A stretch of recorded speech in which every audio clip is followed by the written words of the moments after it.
Hi friends, അസ്സാം വലൈക്കും. Welcome back to Jashi's cook ബുക്കിലേക്ക് എല്ലാവർക്കും സ്വാഗതം. നാട്ടിൽ ഒരു ചേമ്പിൻ്റെ തയ്യെങ്കിലും ഇല്ലാത്ത വീടുണ്ടാവില്ല അല്ലേ? നമ്മളിൽ ഒരുവിധം പേരും ചേമ്പ് കൊണ്ട് തേങ്ങ ഒക്കെ അരച്ച് ചേർത്ത മോരുകറിയാകും കൂടുതലായിട്ട് ഉണ്ടാക്കാറ്. ഇന്ന് ഞാൻ തേങ്ങയും മോരും ഒന്നും ചേർക്കാതെ ഒരു ഡിഫറെൻറ്റ് ടേസ്റ്റോട് കൂടിയ ചേമ്പ് കറിയാണ് ഉണ്ടാക്കി കാണിക്കുന്നത്. മോരുകറി പോലെ തന്നെ എളുപ്പത്തിൽ നമുക്കിത് ഉണ്ടാക്കിയെടുക്കാം. ഇറച്ചി മീനൊന്നും ഇല്ലാത്ത ദിവസം ഈ ഒരു കറി ഉണ്ടെങ്കിൽ വേറെ സൈഡ് ഡിഷൊന്നും ഇല്ലാതെ നല്ല ടേസ്റ്റിൽ നമുക്ക് ചോറിനാം. പ്ലേലിസ്റ്റിൽ പോയാൽ നിങ്ങൾക്ക് ഇതുപോലുള്ള ഒരുപാട് റെസിപ്പികൾ കാണാം. അപ്പോൾ നമുക്ക് വേഗം റെസിപ്പി നോക്കാം അല്ലേ? അതിനു മുന്നേ എന്നും പറയുന്ന പോലെ തന്നെ ഇതുവരെ ചാനൽ സബ്സ്ക്രൈബ് ചെയ്യാതെ വീഡിയോ കണ്ടുകൊണ്ടിരിക്കുന്നവരും എൻ്റെ വീഡിയോ ആദ്യമായിട്ട് കാണുന്നവരും പ്ലീസ് ഒന്ന് സബ്സ്ക്രൈബ് ചെയ്തതിന് ശേഷം നോട്ടിഫിക്കേഷൻ കിട്ടാനായി ബെല്ലൈക്കൺ കൂടെ എനേബിൾ ചെയ്യാൻ മറക്കല്ലേ. ഞാനിവിടെ 400 ഗ്രാം ചേമ്പ് തൊലിയൊക്കെ കളഞ്ഞ് കഷ്ണങ്ങളാക്കി എടുത്ത് വെച്ചിട്ടുണ്ട്. ഇതിലേക്ക് 1 കപ്പ് വെള്ളവും 1/4 ടീസ്പൂൺ മഞ്ഞൾപ്പൊടിയും ആവശ്യത്തിന് ഉപ്പും ചേർത്തൊന്ന് വേവിക്കാം. വെള്ളം 1 മുതൽ 1.5 കപ്പ് വരെയൊക്കെ ചേർക്കാം. പകുതി വേവാകുന്നത് വരെ മൂടി വെച്ച് വേവിക്കണം. അതിനുശേഷം മൂടി തുറന്ന് വെച്ച് വെള്ളം ഒന്ന് വറ്റിച്ചെടുക്കാം. മുഴുവനായിട്ട് ഇപ്പം തന്നെ വേവിക്കേണ്ട കേട്ടോ. ഒരു 1/4 വേവാകുന്നത് വരെ ഇപ്പോൾ വേവിച്ചാൽ മതി. ബാക്കി നമുക്ക് ഗ്രേവി ഉണ്ടാക്കി അതിൻ്റെ കൂടെ വേവിക്കാം.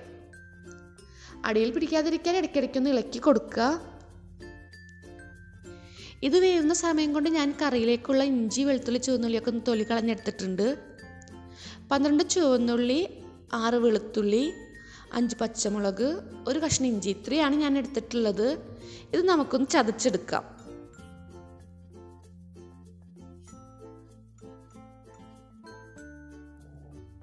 ഇപ്പം ചേമ്പിലെ വെള്ളമൊക്കെ വറ്റി വന്നിട്ടുണ്ട്.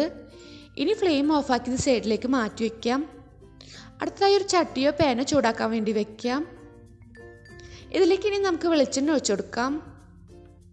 വെളിച്ചെണ്ണ ചൂടായാൽ ചതച്ച് വെച്ചിരിക്കുന്ന എല്ലാം കൂടെ ഒരുമിച്ച് ചേർത്ത് നന്നായി ഒന്ന് വഴറ്റിയെടുക്കാം. വേപ്പിലുണ്ടെങ്കിൽ അതുകൂടെ ചേർക്കാം കേട്ടോ. ഇനി നമുക്കിത് റോസ്മെല്ല് മാറുന്നത് വരെ നന്നായി ഒന്ന് വഴറ്റാം. വെളിച്ചെണ്ണയുടെ ഉപയോഗം കുറയ്ക്കണം എന്നുള്ളവർക്ക് വേണമെങ്കിൽ ഈ വഴറ്റുന്ന സ്റ്റെപ്പ് സ്കിപ്പ് ചെയ്യാം. പകരം നമ്മൾ ചതച്ചെടുത്തത് എല്ലാം ചേമ്പ് വേവിക്കുന്നതിൻ്റെ കൂടെ കുക്കറിലിട്ടൊന്ന് വേവിച്ചെടുത്താലും മതി. കുക്കറിലാകുമ്പോൾ ചേമ്പ് കൂടുതലായി വെന്തുടഞ്ഞ് പോകാതെ ശ്രദ്ധിക്കണേ. പിന്നെ ചുവന്നുള്ളിക്ക് പകരം സബോള എടുക്കാം കേട്ടോ. പക്ഷെ നിങ്ങൾക്കറിയാലോ, കൂടുതൽ ടേസ്റ്റ് ഉണ്ടാവുക ചുവന്നുള്ളി ചേർക്കുമ്പോൾ തന്നെയാണ്. ഇപ്പോൾ വെളുത്തുള്ളിയുടെ ഒക്കെ റോസ്മെല്ലെല്ലാം മാറി നല്ല പോലെ വഴന്നു വന്നിട്ടുണ്ട്. ഇതിലേക്ക് ഇനി നമുക്ക് 1 ടേബിൾ സ്പൂൺ മുളക് പൊടിയും 1/4 ടേബിൾ സ്പൂൺ കൂടെ മഞ്ഞൾപ്പൊടിയും ചേർത്ത് കൊടുക്കാം. ഉലുവ വറുത്ത് പൊടിച്ചുണ്ടെങ്കിൽ 1/4 ടീസ്പൂൺ അതുകൂടെ ചേർത്താൽ കറിക്ക് നല്ലൊരു ഫ്ലേവർ കിട്ടും. എരിവ് കുറഞ്ഞ മുളക് പൊടി ആയതുകൊണ്ടാണ് കേട്ടോ ഞാൻ 1 ടേബിൾ സ്പൂൺ ചേർത്തത്. എരിവുള്ള മുളക് പൊടിയാണെങ്കിൽ 1/2 ടേബിൾ സ്പൂൺ മതിയാകും. ചട്ടിയിൽ പൊടികൾ മൂപ്പിക്കുമ്പോൾ ഫ്ലെയിം ഏറ്റവും ലോ ആക്കിയിട്ട് അല്ലെങ്കിൽ ഫ്ലെയിം ഓഫ് ആക്കിയതിന് ശേഷം ചേർക്കുക. പൊടികൾ മൂത്ത് വരാനുള്ള ചൂടൊക്കെ എന്നാലും ഉണ്ടാകും. ഇനി നമുക്കിതിലേക്ക് ഒരു മീഡിയം സൈസിലുള്ള തക്കാളി അരിഞ്ഞത് ചേർത്ത് കൊടുക്കാം. മസാലയിലേക്ക് ഉപ്പ് നമ്മൾ ഇതുവരെ ചേർത്തിട്ടില്ല. ചേമ്പ് വേവിക്കുമ്പോൾ ആവശ്യത്തിന് ഉപ്പ് ഇട്ടിട്ടുണ്ടായിരുന്നു. ഇനി പോരാത്തത് പുളിവെള്ളവും ചേമ്പൊക്കെ ചേർത്തതിന് ശേഷം നോക്കിയിട്ട് ചേർക്കാം.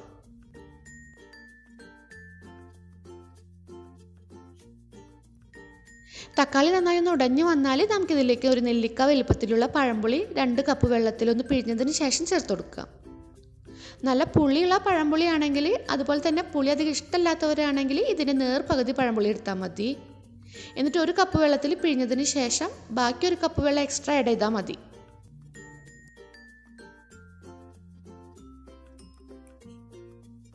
ഇതിലേക്ക് വേവിച്ച് വെച്ചിരിക്കുന്ന ചേമ്പ് ചേർത്ത് കൊടുക്കാം. ചേമ്പ് മുഴുവനായിട്ടൊന്ന് വേവുകയും വേണം. അതിൻ്റെ ഒപ്പം തന്നെ വെള്ളമൊക്കെ പകുതിയോളൊന്ന് വറ്റി കുറുകി വരികയും വേണം. അപ്പോഴേക്കും ചേമ്പിൽ ഉപ്പും പുളിയൊക്കെ നല്ലോണം പിടിച്ചോളും. അതുകൊണ്ട് 2 കപ്പ് വെള്ളം എന്തായാലും ചേർക്കണം. ഇനി നമുക്ക് ഉപ്പ് നോക്കിയിട്ട് കുറവുണ്ടെങ്കിൽ കുറച്ചുകൂടെ ചേർത്ത് കൊടുക്കാം. ഞാൻ ചേമ്പ് കയ്യിൽ കൊണ്ട് ചെറുതായി ഒന്ന് ഉടച്ചു കൊടുക്കുന്നുണ്ട്. അങ്ങനെ ചെയ്യുമ്പോൾ നമുക്ക് അത്യാവശ്യം കുറുകിയ ഗ്രേവി കിട്ടും.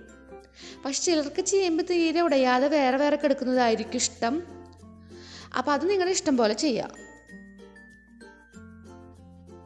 തക്കാളിയും പഴപ്പുളിയൊക്കെ ചേർത്തിട്ടുള്ളത് കൊണ്ട് അഥവാ പുളി കൂടുതലായി പോയാൽ ഒരു ചെറിയ കഷ്ണം ശർക്കര ചേർക്കണമെങ്കിൽ ഉപ്പും പുളിയൊക്കെ നല്ല ബാലൻസായി കിട്ടും. ഇപ്പം തക്കാളി നല്ല പോലെ വറ്റി കുറുകി വന്നിട്ടുണ്ട്. ഇനി ഇതിലേക്ക് 1/4 ടീസ്പൂൺ കായപ്പൊടി കൂടെ ചേർത്ത് നന്നായി ഇളക്കി യോജിപ്പിച്ചതിന് ശേഷം ഫ്ലെയിം ഓഫ് ആക്കാം.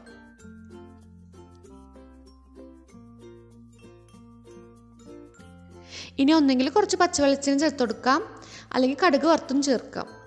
ഞാൻ കടുക് വറുത്തിട്ടാണ് ചേർത്തിട്ടുള്ളത്. എൻ്റെ ഉലുവപ്പൊടി ഇല്ലാത്തത് കൊണ്ട് കടുക് പൊട്ടി വന്നപ്പോൾ കുറച്ച് ഉലുവ കൂടെ ഞാൻ ചേർത്തിട്ടുണ്ടായിരുന്നു. ലാസ്റ്റായിട്ട് കറിവേപ്പില ഉണ്ടെങ്കിൽ കുറച്ചുകൂടെ ചേർത്ത് കൊടുക്കാം. ഉണ്ടാക്കി അപ്പം തന്നെ കഴിക്കുന്നതിനേക്കാൾ കൂടുതൽ ടേസ്റ്റ് 1-2 മണിക്കൂർ കഴിഞ്ഞതിന് ശേഷം കഴിക്കുന്നതായിരിക്കും. തലേദിവസമൊക്കെ ഉണ്ടാക്കി വെക്കുകയാണെങ്കിൽ ടേസ്റ്റ് കുറച്ചുകൂടെ കൂടും. അപ്പോൾ ഇങ്ങനെ ഇതുവരെ ചേമ്പ് വെച്ച് കറി ഉണ്ടാക്കി നോക്കാത്തവർ തീർച്ചയായും ഒന്ന് ഉണ്ടാക്കി നോക്കണേ. കുട്ടികൾക്ക് പോലും വളരെയധികം ഇഷ്ടപ്പെടുന്ന ഒരു കറിയാണിത്. ട്രൈ ചെയ്ത് നോക്കിയാൽ ഫീഡ്ബാക്ക് കമൻറ്റായി അറിയിക്കാൻ മറക്കരുതേ. വീഡിയോ ഇഷ്ടപ്പെട്ട ലൈക്കും ഷെയറൊക്കെ ചെയ്യണം കേട്ടോ. വീഡിയോനെ പറ്റിയുള്ള അഭിപ്രായം കമൻറ്റായി തന്നെ അറിയിക്കാം. അപ്പോൾ ഇൻഷാ അല്ലാഹ് ഇനി ഇതുപോലുള്ള ഈസിയും ടേസ്റ്റിയും വെറൈറ്റിയുമായിട്ടുള്ള റെസിപ്പിയുമായി അടുത്ത വീഡിയോയിലൂടെ കാണുന്നതുവരേക്കും ബൈ. അസ്സലാമു അലൈക്കും.